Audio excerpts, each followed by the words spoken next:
Guys, good morning. Yan. So, welcome back to our channel, Ruben David's Journey. And medyo paus ako ngayon guys, no? Kasi medyo kakagising lang ulit natin ngayon, di ba? Yan. Nagbablog kapag nagigising, kapag kakagising. So, 9:35 a.m. Yeah, so ang naisip kong vlog for today is ipakita ko sa inyo yung simple but healthy, quick, simple, and healthy breakfast na madalas kong kainin sa umaga. Yan. Pero yung kasi yung mga bata, tsaka si David kumain na sila. So ako na lang yung hindi pa kumakain. Kasi nagising ako ng siguro alas 8 ako nagising. Pero hindi pa ako agad bumangon sa kama. Yan. So pero nagkape na ako. At may natira pa akong coffee at pinainit ko sa microwave. So andun sila sa tawag dito. Nasa sala yung mga bata, tapos nasa kitchen si David. Kasi maliit lang tong apartment na tinutuluyan namin. No? Kaya so yan, tapos doon sa kusina, andun sila, nag-aaral sila doon. Pero gusto ko ipakita sa inyo yung breakfast na palagi kong ginagawa na halos invento ko na lang din minsan, no? Basta may may toaster ka, tapos may tinapay, tapos may egg, tsaka cheese. Yun, tapos syempre magkakape din tayo. Okay, tara guys.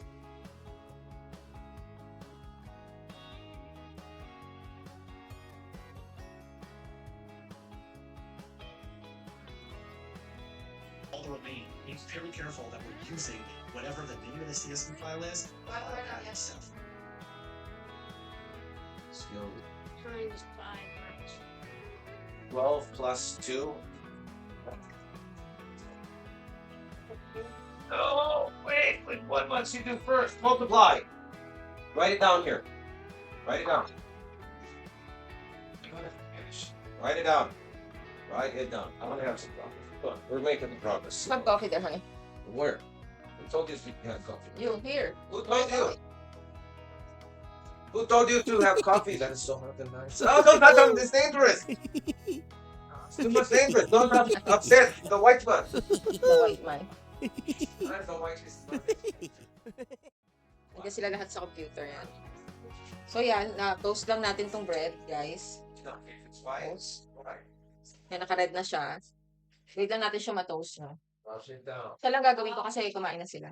Tapos meron tayong isang egg. Ang gagawin natin, ipa-fry natin siya. Sunny side up. So, dyan lang yan. Tapos, sunny side up, tapos lalagyan natin ng isang piraso ng Alright, cheese. who's next? Isang piraso ng cheese.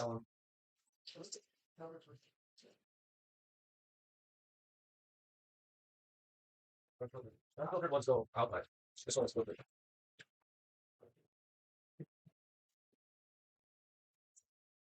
There's no product.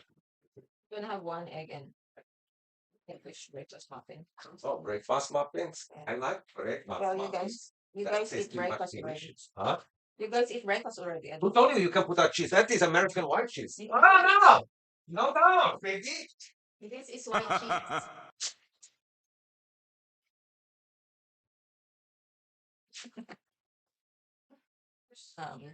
Okay, so nagto-toast na siya, guys. It's toasting.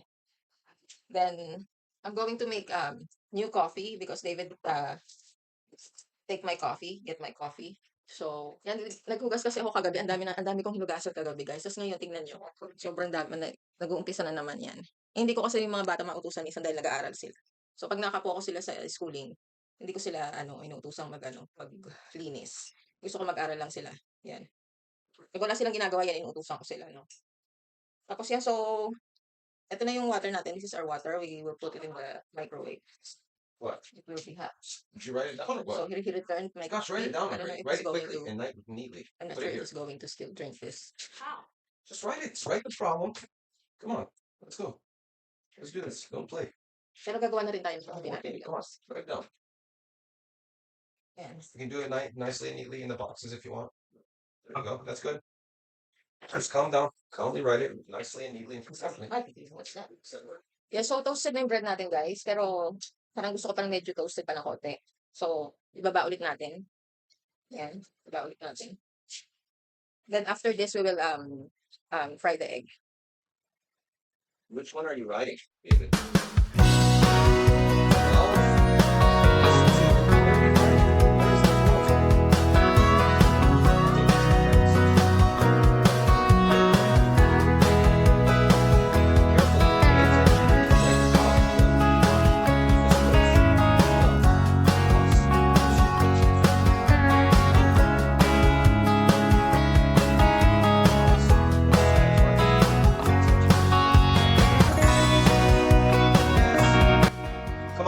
this 2 times 5.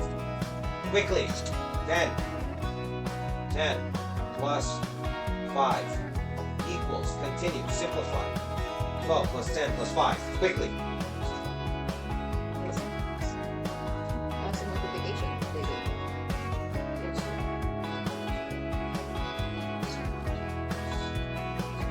7. What equals Okay, 27? so Lots your toasted na answer. yung ano natin. Kung makikita niyo, brown na siya. Ayan, it's toasted. Equal 27. Come on. Boom, boom, boom, boom. We need to learn how to run. Ngayon, mag-fry na tayo ng egg. 27. Lots your answer. 7. I'm making you nervous, man. Come on. Write 27. Write 27.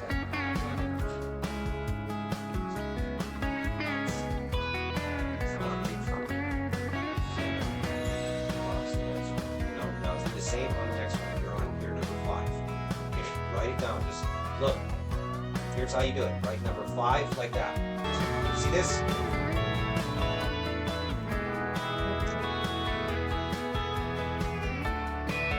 Or are you still sitting there? I want you to transpose that number 5 here, quickly. At this rate, calculus would murder you. You need to do that quickly. Boom, boom, boom, boom, boom. Let's see it. Come on. Go through the steps. I'm timing you right now. It's 9:49. When this says 51, you should be done. Okay?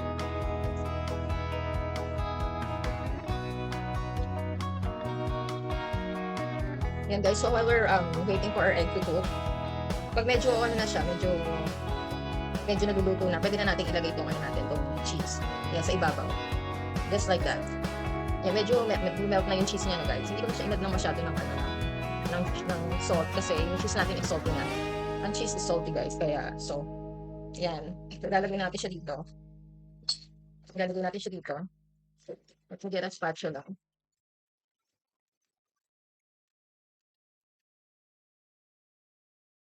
Yan. Yan.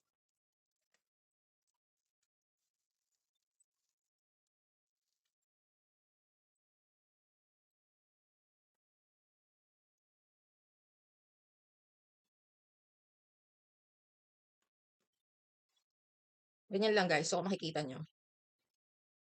Gilid na natin yung cheese niya, no? Tapos, lalagay natin to. Oops. Ayan, meron na tayong beautiful and delicious breakfast. Ayan, may coffee na rin tayo.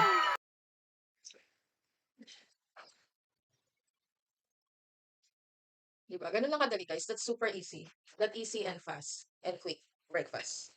This is what I always make in the morning. If I have a time or, you know, yan. Tapos syempre, we have a coffee. Nice. So balik tayo sa, let's go back to the room guys because they're studying here and I don't like to disturb them. All right. Did you finish?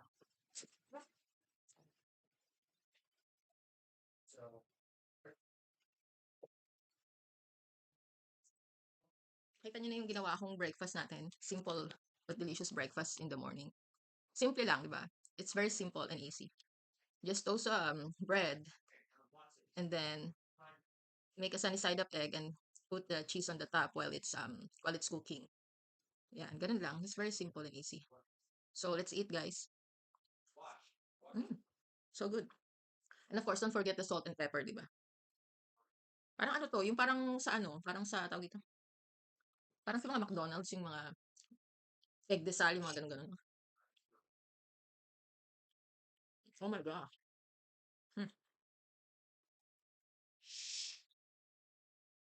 So good.